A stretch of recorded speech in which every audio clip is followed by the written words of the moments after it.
इस कार्यक्रम में उपस्थित जिनके बहुत सुंदर व्याख्यान हम सभी कल से सुन रहे हैं, आदरणीय जो हमारे पिताजी के बहुत ही अच्छे मित्र हैं, ये बात मुझे कल पिताजी ने घर पे बताई। आदरणीय व सम्मानीय उमेश जी कुलश्रेष्ठ जी, आर्य समाज के बहुत ही प्रकांड विद्वान एवं सरलता व सौम्यता के धनी आदरणीय चंद्रशेखर जी शर्मा, जिनके मधुर वचनों से कल भजन सुन रहे थे। आदरणीय हमारे चाचा जी कुलदीप जी विद्यार्थी एवं उनके साथ आए हुए उनके गुरुजी आदरणीय देव कल्याण जी, आर्य समाज टीटी नगर के मंत्री पद को सुशोभित कर रहे आदरणीय हमारे ताऊ जी अमर सक्सेना जी, एवं यहाँ उपस्थित आदरणीय हमारे दादाजी जौहरी जी, यज्ञ के ब्रह्मा पद को सुशोभित आदरणीय हमारे दोनों ताऊ जी रविंद्र जी शास्त्री एवं जयवीर जी शास्त्री, एवं उपस्थित सभी धर्मानुरागी सज्जनों। आइए आज सर्वप्रथम तो आपको बोधोत्सव एवं शिवरात्रि की बहुत बहुत शुभकामनाएं हैं।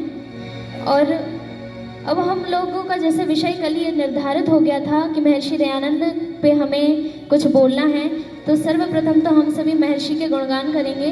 एक बहुत प्रचलित भजन है आर्य समाज का, हम सभी मिलके गाएंगे उसकी एक कड़ी, उसके बाद मैं आपको एक भजन सुनाऊंगी।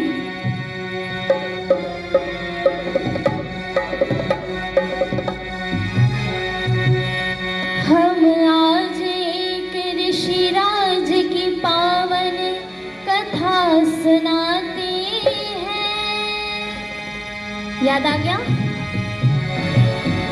हम आज एक ऋषिराज की पावन कथा सुनाते हैं, पावन कथा सुनाते हैं।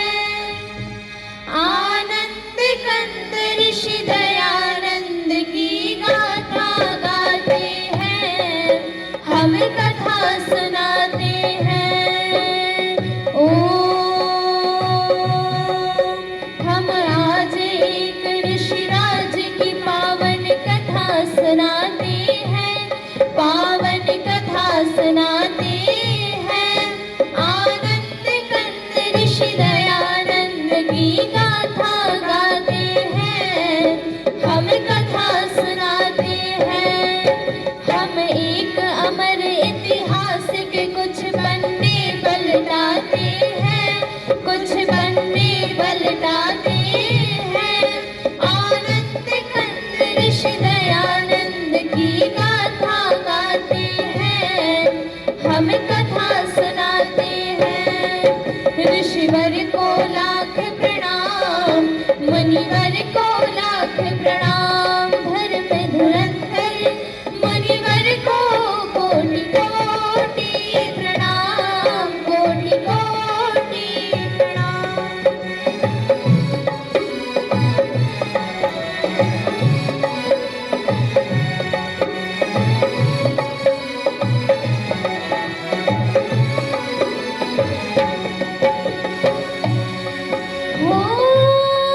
भारत के प्रांत गुजरात में एक गांव है टंकारा, उस गांव के ब्राह्मण कुल में जन्मा एक बालक प्यारा।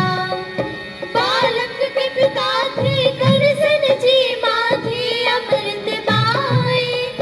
उस दंपति से हम सबने एक अनमोल धी पाई। हम टंकारा की पुण्य भूमि को शीश नवाते हैं, पावन कथा सुनाते हैं। आनंद कंद ऋषि दयानंद की गाथा गाते हैं, हम कथा सुनाते हैं। ऋषिवर को लाख प्रणाम, मुनिवर को लाख प्रणाम, धर्म धुरंधर मुनिवर को कोटि कोटि प्रणाम, कोटि कोटि प्रणाम, कोटि कोटि प्रणाम।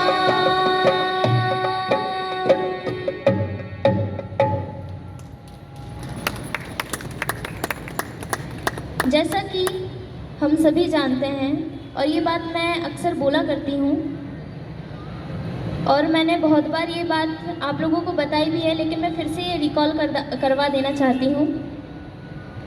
आज की गवर्नमेंट ये बोलती है कि इंडिया में डेवलपमेंट हो रहा है, ऐसा हम लोग सुनते हैं हमेशा।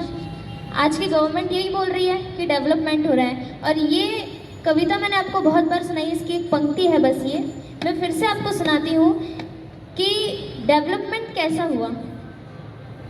डेवलपमेंट अभी ऐसा हो रहा है कि देश में डेवलपमेंट हो रहा है, बेटा बाप से इंटेलिजेंट हो रहा है, अमीरों का काम अर्जेंट हो रहा है, ईमानदार तो सस्पेंड हो रहा है, गरीब बेचारा साइलेंट हो रहा है, चोरी डकैती परमानेंट हो रहा है, प्रदूषण 100% हो रहा है, फिर भी कह दो देश में डेवलपमेंट हो रहा है। मतलब ऐसा डेवलपमेंट हो रहा है हमारे भारत देश में। अरे डेवलपमेंट तो महर्षि दयानंद सरस्वती करके गए कि जब चारों तरफ घोर अंधेरा था, ऊंच नीच की दीवारें थी, माताएं बहनें विलाप करती रहती थी, इस दीवार को उन्होंने खत्म किया। माताओं बहनों को, आप यहाँ माताओं बहनों, हम पे तो बहुत उपकार है महर्षि जी के, आप यहाँ बैठ के मेरी बातें सुन रही हो और मैं आपको बैठ के यहाँ मेरी बातें सुना रही हूँ, ये उनकी ही कृपा है हम पे।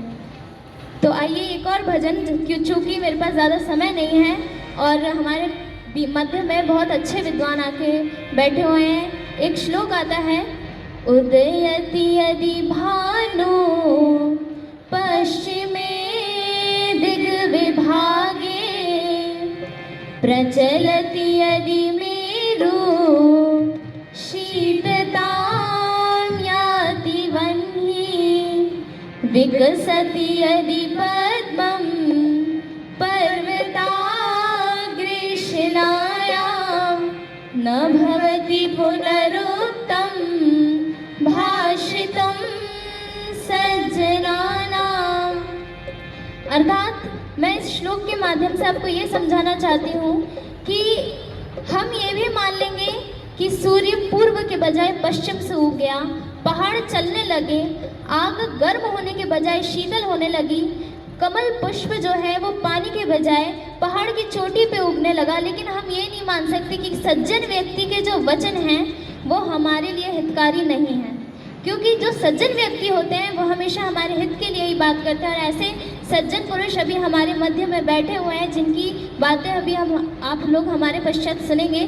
तो आइए एक भजन सुना के मैं आपको अपनी वाणी को विराम देती हूँ। और मेरा आप लोगों से विनम्र निवेदन है कि जब मैं भजन सुनाऊँ तो अपने चेहरों पे आप प्यारी सी एक मुस्कान रखिए, क्योंकि मुस्कान रखने से किसी मेकअप की ज़रूरत होती नहीं है। जब आप मुस्कान अपने चेहरों पे रखते हैं तो वो भली माताओं बहनों ने लिपस्टिक लगाई हो या ना लगाई हो, मुस्कुराने से उनका प्रभाव नहीं पड़ता। इसलिए आइए एक बहुत सुंदर भजन मैं आपको सुनाती हूँ। सबको जताऊं बड़े प्रेम से बताऊं, सबको जताऊं बड़े प्रेम से बताऊं, जन जन को सुनाऊं हरिओ ऋषि की मेहरबानियां, ऋषि की मेहरबानियां, ऋषि की मेहरबानियां, ऋषि की मेहरबानियां। सबको जताऊं बड़े प्रेम से बताऊं, सबको जताऊं बड़े प्रेम से बताऊं, जन जन को सुनाऊं हरिओ ऋषि की मेहरबानियां, ऋषि की मेहरबानियां, ऋषि की मेहरबानियां, ऋषि की मेहरबानियां। ब्रह्मचारी की ओए होए होए उस पथधारी की, ब्रह्मचारी की ओए होए होए उस पथधारी की, वो क्या थी अलग है निशानियां। सबको जताऊं बड़े प्रेम से बताऊं, सबको जताऊं बड़े प्रेम से बताऊं, जन जन को सुनाऊं हरिओ ऋषि की मेहरबानियां, ऋषि की मेहरबानियां, ऋषि की मेहरबानियां, ऋषि की मेहरबानियां।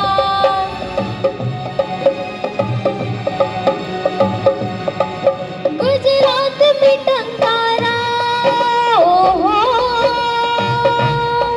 जहाँ जन्म ऋषि प्यारा, गुजरात में टंकारा ओहो,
वाणा धार। मुसीबत आदि पग पग पर ऋषि ने नहीं मानी थी हार। मुसीबत आदि पग पग पर ऋषि ने नहीं मानी थी हार।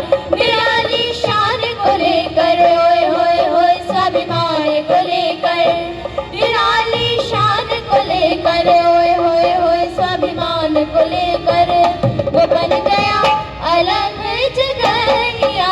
सबको बताऊं बड़े प्रेम से बताऊं, सबको जताऊं बड़े प्रेम से बताऊं, जन जन को सुनाऊं हरिओ। ऋषि की मेहरबानियां, ऋषि की मेहरबानियां, ऋषि की मेहरबानियां, ऋषि की मेहरबानियां। हो जो छोड़ी पाखंड की डगरी, ओ हो जब पहुंचा काशी की नगरी। जो छोड़ी पाखंड की डगरी, जब पहुंचा काशी की नगरी। जहाँ पर पाप सब होते भुलाई वेदों की डगरी। जहाँ पर पाप सब होते भुलाई वेदों की डगरी। दिलाई याद ऋषि ने ओए होए होए फरियाद ऋषि ने। दिलाई याद ऋषि ने ओए होए होए फरियाद ऋषि ने। करो वेदों की कदरदानियां, सबको जताऊं बड़े प्रेम से बताऊं, सबको जताऊं बड़े प्रेम से बताऊं, जन जन को सुनाऊं हरिओ। ऋषि की मेहरबानियां, ऋषि की मेहरबानियां, ऋषि की मेहरबानियां, ऋषि की मेहरबानियां। ब्रह्मचारी की ओए होए होए उस पथधारी की, ब्रह्मचारी की ओए होए होए उस पथधारी की। वो क्या थी अलग निशानियां, सबको जताऊं बड़े प्रेम से बताऊं, सबको जताऊं बड़े प्रेम से बताऊं, हाँ सबको जताऊं बड़े प्रेम से बताऊं, जन जन को सुनाऊं हरिओ। ऋषि की मेहरबानियां, ऋषि की मेहरबानियां, ऋषि की मेहरबानियां, ऋषि की मेहरबानियां, ऋषि की मेहरबानियां, ऋषि की मेहरबानियां, ऋषि की मेहरबानियां, ऋषि की